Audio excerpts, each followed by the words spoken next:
몇 년 전에 한 분이 신앙 상담을 요청하시면서 이런 말씀을 하신 적이 있습니다. 목사님, 몇 년 전부터 저희 신앙이 제자리 걸음이라고 느껴집니다. 신앙이 정체되어 있다는 느낌도 들고 또한 신앙이 습관화되고 있다는 생각도 듭니다. 목사님, 이런 저를 보면서 마음이 힘들고 괴롭습니다. 이럴 때 제가 어떻게 해야 하는지 알려주실 수 있나요? 라며 질문을 주셨습니다. 여러분, 많은 분들이 저에게 이와 비슷한 질문을 하시곤 합니다. 저도 오래전에 이런 고민이 있었습니다.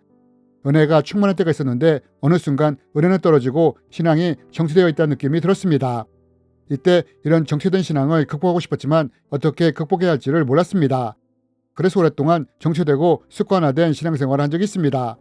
그렇다면 여러분, 왜 우리에게는 이런 현상들이 일어나게 되는 걸까요? 이번 시간부터는 우리의 신앙이 정체되는 신앙이 아니라 성장하는 신앙이 되기 위해 무엇을 알아야 하는지에 대해 함께 나누기 원합니다. 특별히 이 시간에는 신앙 성장을 위한 핵심 포인트 시리즈 첫 번째 시간으로 우리가 예수님을 믿을 때 성령님이 우리 안에 임하시게 되는데 이때 성령님이 무슨 일을 하시며 또 우리의 신앙 성장을 위해 어떤 일을 하시는지에 대해 함께 배우기 원합니다.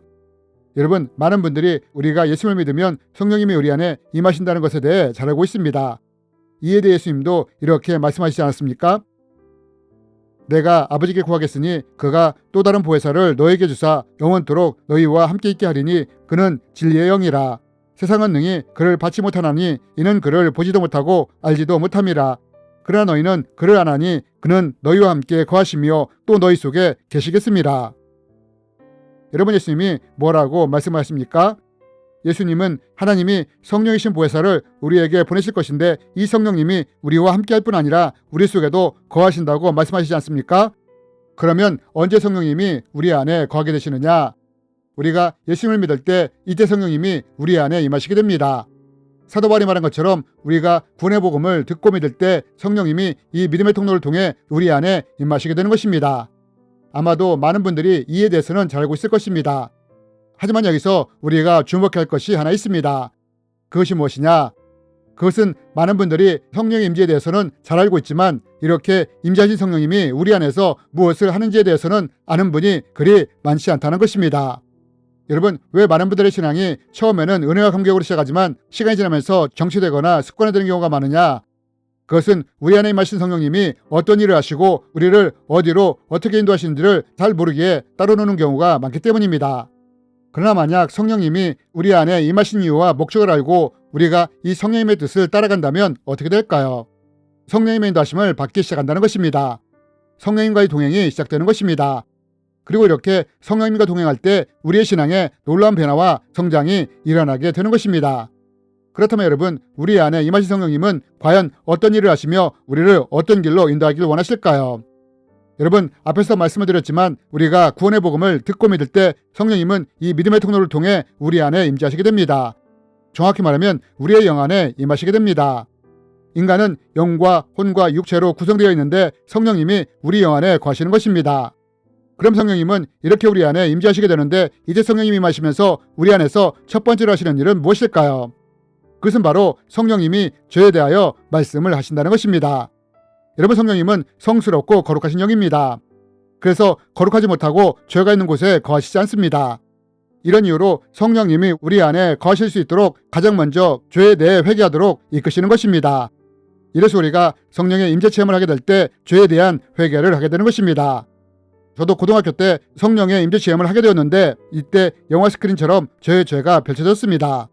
기억도 잘 나지 않는 5살 때 옆집에서 빈병 2개를 훔쳐 엿바꿔 먹은 것도 보였습니다. 이렇듯 성령님이 임하실 때는 거룩하지 못한 것, 죄된 것들을 보여주시며 회개하도록 이끄시는 것입니다.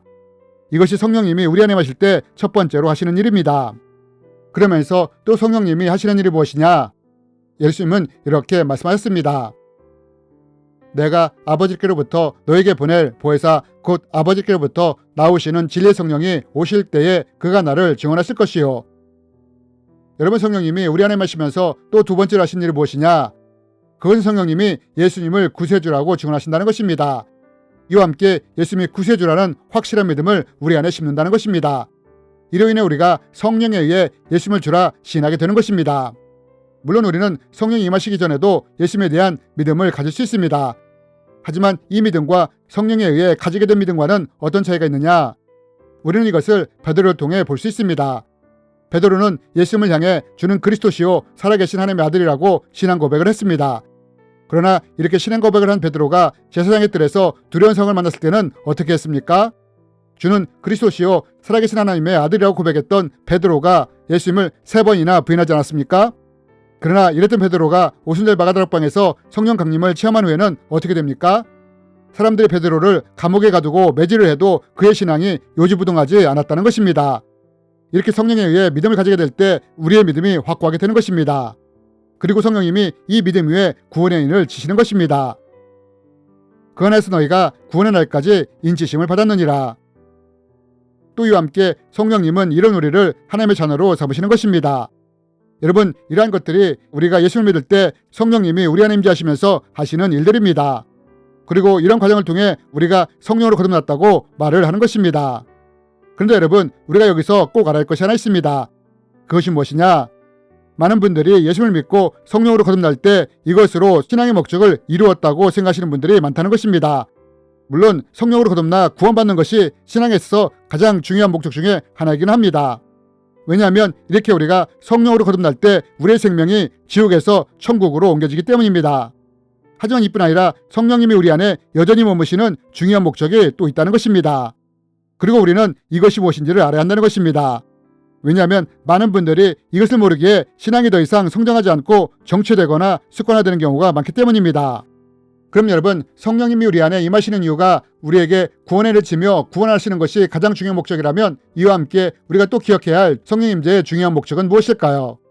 그것은 성령님은 우리를 구원하기 원하실 뿐만 아니라 우리가 성령으로 거듭날 때 신앙의 수준이 어린아이가 되는데 이때 우리가 이런 어린 신앙에 머물지 않고 그리스도의 장성한 분량까지 자랄 수 있도록 우리를 인도하며 도우며 동행하기 원하신다는 것입니다.